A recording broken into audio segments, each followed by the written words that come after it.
Guys we got can't to talk shoot the about snow. this, bro. We got to Did you lose talk about power? this. No, so I guess El Paso's power grid is separate from a lot of East Yeah. Texas. So we're fine. We never really had any blackouts or anything, but I Oh, mean, nice. we got like 5 inches of snow, which is a lot for El Paso. Doesn't Like, Texas get snow every year though, but just not that every much?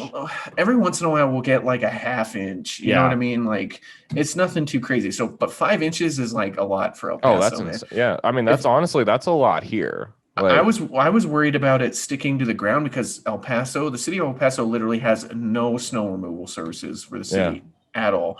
They would have had to probably get snow removal trucks from Ruidoso, New Mexico, which is like an hour and a half, 2 hours away.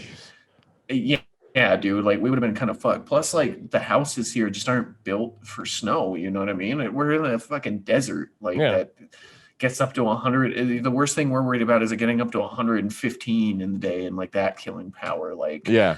um, who I felt really bad for in our area was just across the border, man. There's like a like Juarez is right by here in El Paso, but then there's like a little tiny like town outside of Juarez on Mm, the highway, and this is like, dude, like people live in fucking like shacks type sure. shit. Like, it's bad there. Those people got snowed on too, man. Like, they don't even have like windows and Holy shit. walls. Yeah, they live under The like, window well, to the they are wall. fucking sucking, man. Like, I feel bad for those guys. Like, I I mean, there was like there were roving blackouts here too. Like we had it bad mhm. too.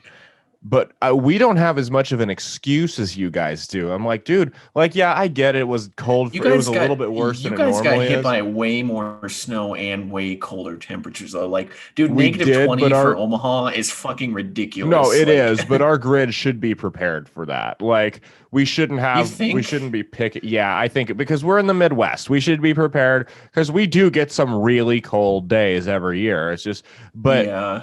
Isn't so it really I'd have to ask somebody who's like lives in Canada or something where like negative 20 is like, Minnesota, yeah, something like that is regular for their winters. yeah, Like, Alaska. how expensive is it to maintain a power grid that can withstand that kind of temperature? You know what I mean? Well, Like, part of the issue here is you have two power companies. You have OPPD for the Omaha Metro and and NPPD for Lincoln and everywhere else, pretty much. what isn't Black Hills Energy And Black Hills, they do fuck. What do they do? they do like Papillion, right? And like Yeah, it's like Ralston, I yeah, they do. think. Yeah, oh yeah, Papillion and Ralston are Black Hills Energy. It's a really Mm. small. Um, but so these companies are public entities. But the state government has no oversight on how they spend their money. They have no right to audit them, nothing. So these companies get a blank check and they can do what they want with it. So it came out last year. NPPD bought a private jet for $10 million and was flying it all over the place. Why does a power company need a private jet? Like, isn't Yeah, that exactly. counterproductive, if anything, an energy company? They So don't it's need like, anything. Why are they? They're a power company in Nebraska. They yeah, don't you need. got they use the excuse that they needed it to fly to their meetings. Oh, really? I'm like, really? You guys like why are power company meetings not held over fucking Zoom? I don't feel it's something that needs to be done in person. If you're all about conserving energy, why even drive? You know, like do it from your computer at home. This is the owning the libertarian tard guys. But I mean, Well, El Paso's power is entirely like a public utility. so is Like, it's Nebraska, yeah. yeah, it's not.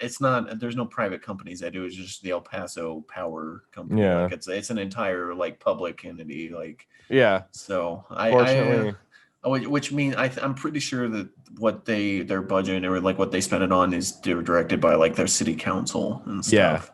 Well, fortunately, because they were just picking whose power was going to get shut off every couple hours and then just turn it back on. Fortunately, we live between 108th and 120th Street, which is all on the same grid. So does the mayor. So there was zero chance we were losing any power.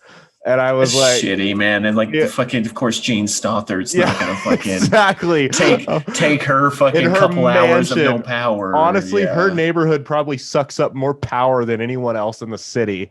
But Mia was like, She's she's probably got like, an Alexa in every one of her bathrooms, I bet. That's well, constantly running. Mia was like, "Do you think we're gonna lose power?" I'm like, "No, we're on the same power block as the mayor. Like, if we lose power, I'm gonna go buy a fucking lottery ticket. Like, we're not losing power. I guarantee it. Every Dude, other block in this city will lose power before we do."